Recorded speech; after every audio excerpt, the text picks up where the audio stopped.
Hey guys, ticking clock here. I was listening to Red Ice Radio earlier today. This, in particular, this particular segment um, with Kent Bain and Chris Milligan on the 9/11 occult ritual. And I had thought about the ritual aspects of 9/11 previously, in regards to the two towers representing, the two pillars that supposedly in, Solomon's Temple, and which the Freemasons represent also.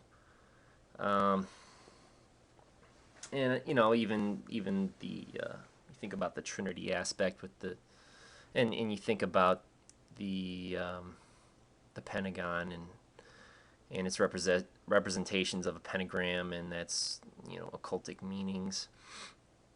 Um, and towards the end of the hour one, I only get 1 hour. I haven't subscribed, but I enjoy listening in the first hour and get different ideas from different people. And he started talking about the star Sirius, which I'm pretty familiar with, and its connections with the occult, but I didn't really catch him connect the dots with Sirius with the 9/11 ritual, and how it actually had a part in that. And so I went to Stellarium, and I was gonna take a look and see what was going on with the Sirius star in during the moments of 9/11.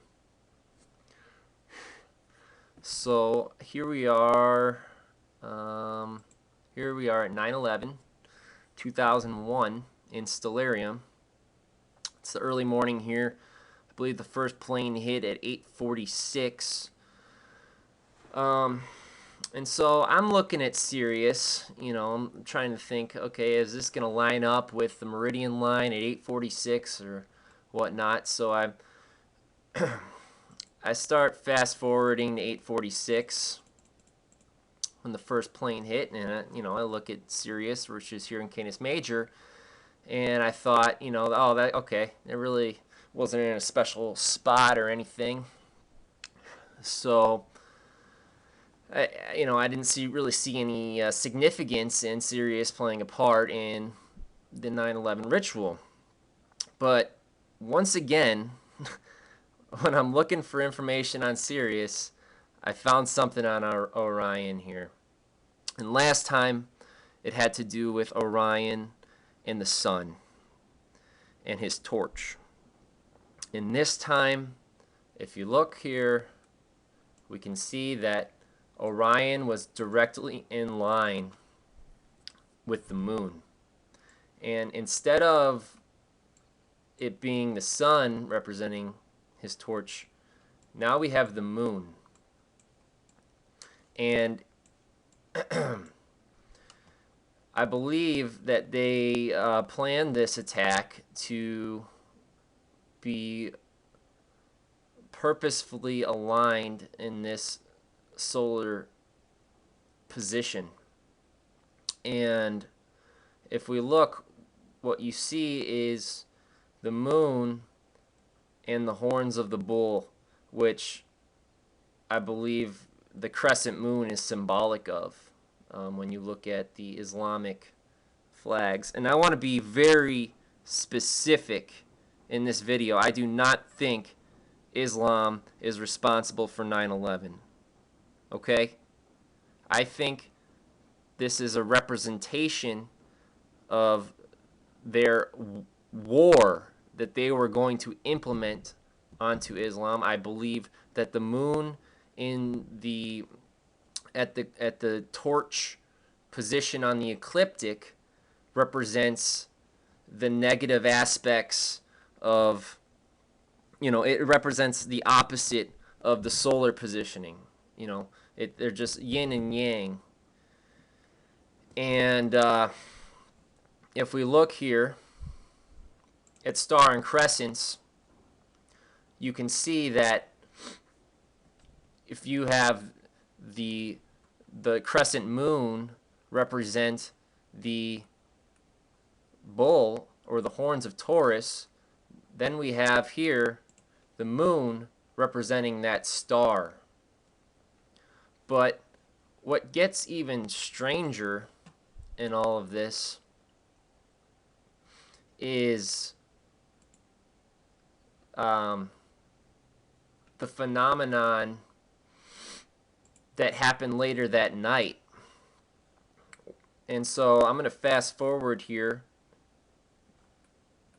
to the night of 9/11, which confirms this in my mind, that this was no coincidence at all. And so we fast forward, and once again we see Gilgamesh, or Orion, has risen, and here is the moon. Here we have the moon here. And on this night, we had the crescent moon, and inside of it, we had Jupiter. Here's Jupiter. Okay? So the same night that we have the symbolic representation of the moon here in Orion's torch within the horns of Taurus, now we have it once again at night with Jupiter representing that star, reconfirming this planned moment in time to make 9/11 a sacrifice ritual. And I just want to play this video really quickly, just a quick excerpt. This is in my playlist, Snakes, Eclipses, and Lies, Oh My, where I talk about how the snake and the eclipse have been linked and been used to control the masses. But this is a quick excerpt that I'd like to share with you here.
Alright, I'll stop it there.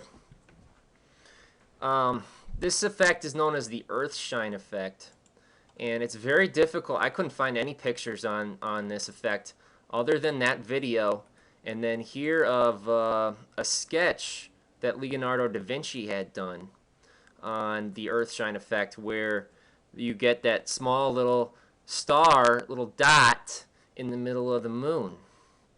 And in that video, the topic is of how these phenomenon were used to control the masses, and how, you know, the elites today still find meaning in that, and that 9/11, the fact that it happened on an event, it wasn't an Earthshine event, but it was still that crescent moon symbolic event. Now the Earthshine event is further within the crescent, and it's, like I said, I couldn't find any pictures of it other than in that video and of Leonardo da Vinci's sketch online. I was looking for a good half an hour, so maybe somebody else could do better. But the other thing was, I found some information about how, here they're saying Venus, but it was actually Jupiter, was inside the crescent that night of September 11th. Um, and there's additional information on that. And Venus had actually um, taken that same position, I believe, March 1st of that year. Um, so there has been a very symbolic year, and that day itself was extremely symbolic. And when we look at the Arabic, all the Arabic flags, and how they represent the lunar side of the theology, it was as if 9/11 represented the beginning of the war on Islam. And we have that symbolic representation in the sky. It does not mean that Islam planned 9/11 and wanted their symbol in the sky as it happened. There's no way. There's no way that could be possible. They don't have the capabilities to pull something off like that. This was inside, and this was done by the elitists who wanted the war on Islam. And this is the symbolism is right here. There it is. This would be a crescent moon, and that Jupiter would be tucked in there. And then we're going to go right back to the moment the first plane struck. And we have the moon on Orion's torch within the crescent of Taurus. There's nothing more to say.